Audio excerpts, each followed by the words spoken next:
some big breaking news coming in right here, as the Supreme Court has now denied to take up urgent hearing on this matter.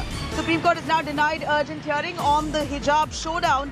The Chief Justice of India says, and I quote, "Let's wait for the High Court's decision to come out on the hijab face-off." Chief Justice of India says, "We'll take up the matter at an appropriate time." A big Supreme Court setback indeed for petitioners. Remember, a three-judge bench had not given interim relief to those petitioners asking for their hijab to be worn while attending classes. In fact, the hearing has been moved for Monday morning, and in the meanwhile, while colleges open up, the girls were hoping that the court would allow them, grant them permission and interim relief to wear the hijab and attend classes, while the court has clearly said that hijab will not be allowed in the meanwhile until the court hears this matter. You cannot carry your religion inside classes. That was a clear order given by the Chief Justice of Karnataka, and post that, a petition was also filed in the Supreme Court, but now we hear the Supreme Court has denied hearing this urgent petition, in fact asking for urgent hearing on this matter, saying let's wait for the Karnataka High Court's decision on the hijab face-off. We'll take up the matter at an appropriate stage. Supreme Court's big setback for these petitioners. Anisha Mathur joining us, tracking the court there for us. Anisha, give us a perspective. What was the petition that was observed by the Supreme Court while they said they're going to wait and watch?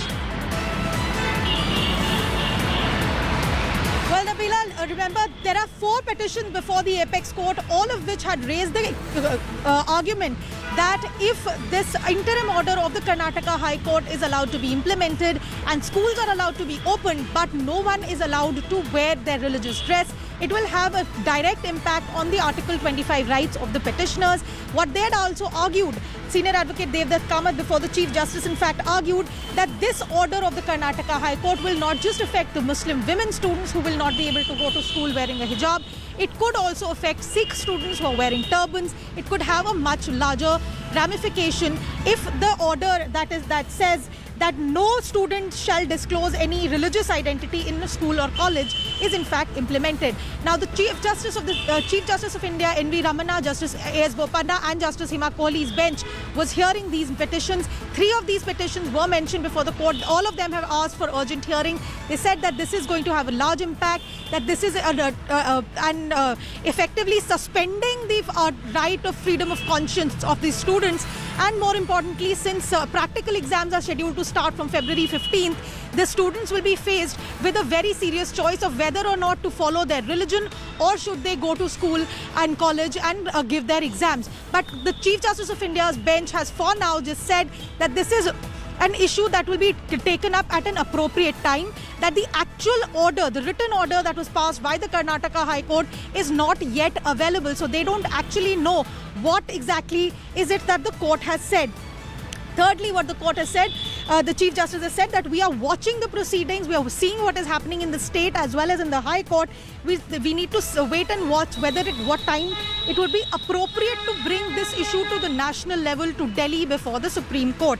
What is also interesting is that the Solicitor General of India, who is appearing for the state government, has said that that since the order has not come out, this is a religious and political issue, that this is an issue that should be left to the High Court to hear for now. So at this stage, with the Chief Justice of India saying that it is not an appropriate time for us to take it up, we'll have to now wait till Monday when the Karnataka High Court bench will take up this matter again. And the question that these students have raised about the larger ramifications, about whether they will have to choose between their religion and their studies, is something that these students will have to consider when the schools and colleges finally reopen. Remember, Karnataka government has said that schools and colleges will reopen in phases, so we'll have to wait and watch what happens next.